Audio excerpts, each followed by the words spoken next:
गुरुजी, जैसे कि आपने बताया कि तंत्र क्रियाएं होती हैं, ठीक है? तो तंत्र क्रियाओं में सबसे ज़्यादा जो आप क्रिया करते हैं या फिर जो सबसे ज़्यादा केसेस आते हैं, वो कौन-सी चीज़ के आते हैं? वशीकरण के आते हैं, काला जादू के आते हैं? कौन से केसेस सबसे ज़्यादा आते हैं? देखिए, वशीकरण के केस आते हैं। वशीकरण के लिए जैसे पति-पत्नी है। पति-पत्नी का केसेस है। थोड़े दिन की पहले की बात है, ज़्यादा दिन नहीं, 7 या 8 महीने पहले की बात है गुड़िया। जी। ये कहानी है जबलपुर की। अच्छा। अच्छा परिवार था, बढ़िया परिवार, सभ्य परिवार। पति पत्नी के बीच में मनमुटाव होने लग गया। एक बच्चा हुआ, बच्चा भी ज्यादा नहीं, करीबन 17 महीने की। जी। शादी धूमधाम से हुई, सब कुछ बढ़िया हुआ, मेहमान खुश, परिवार खुश, उनके माता पिता से भी मिला, बहुत अच्छे हैं। लड़के के माता पिता भी बहुत अच्छे हैं, लड़की के माता पिता से भी मिला, वो भी बहुत अच्छा परिवार। लेकिन पति पत्नी के बीच के अंदर में शादी होने के बाद, बच्चा होने के बाद में ये स्थिति उत्पन्न हो गई कि एक दूसरे से बात नहीं करते। अच्छा, बात ही करनी बंद कर दी? बात बंद करनी कर दी। पति सोफा पे सो जाके सोने लग गया। अच्छा। पत्नी बाहर सोने लग गई। 6-7 महीने तक तो उन्होंने अपने परिवार के माँ बाप को भी पता लगने नहीं दिया कि हम दोनों के बीच में मनमुटाव है। जैसे ही वो अपने रूम के बाहर आते तो अपने परिवार के सामने यही जाहिर करते कि हमारे बीच में कुछ ऐसा नहीं। नाश्ता भी करते, खाते भी, बात भी करते, सब कुछ, लेकिन वहां जाते ही वो चीज हो जाती। तो ये चीज उनके बीच में दूरियां उत्पन्न करने के लिए परिवार का ही सदस्य ने ऐसा कार्य कर दिया जलन की भावना से। अच्छा।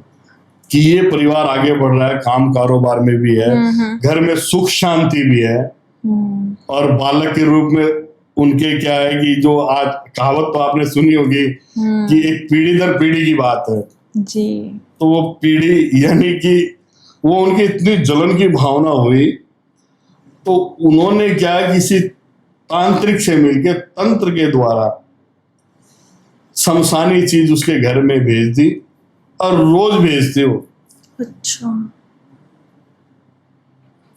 और रोज भेजने का मतलब कुछ तो वो प्रेत के द्वारा, कुछ कच्चे तो कलवे के द्वारा, लेकिन कई बार क्या होता था वो स्वयं जाती थी क्योंकि वो परिवार की थी। अच्छा, वो जब जाती थी तो ऐसे जाती थी जैसे मान लो सब कुछ आप ही लोग, हंसती खेलती थी सब। और वहां पर वो कुछ ना कुछ चीज छोड़ के आती। कभी काले उड़द, कभी लौंग, कभी लोहे की कील, कभी मिठाई का दाना, कभी बाल, कभी क्या कभी क्या।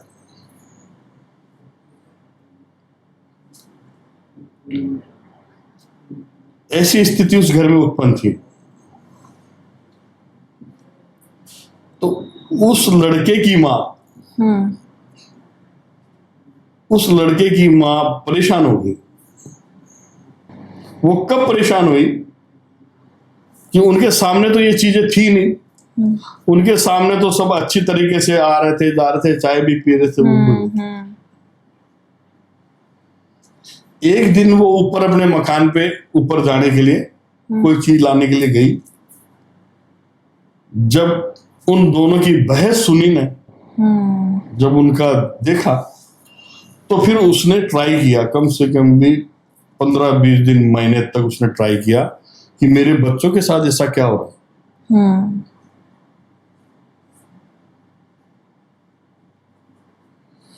जब उसने देखा ये स्थिति है तो एक बार जब मैं मेरे स्थान पे था, वहां पे तीर्थ स्थान पे,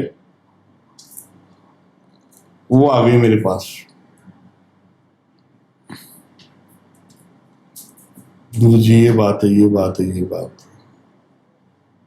मैं अर्जी लगाते देखेंगे बेटा, कोई बात नहीं। तो ये चीजें मैं जो आपको वर्णन कर रहा हूं ये मैं देखने के बाद का ही वर्णन कर रहा हूँ, लेकिन मैं ये बता रहा हूँ इसलिए कि वो अचानक उसका आना हुआ, कोई महिलाओं के ग्रुप के साथ आना हुआ और मेरा उसके अंदर इन्वॉल्व होना हुआ जी।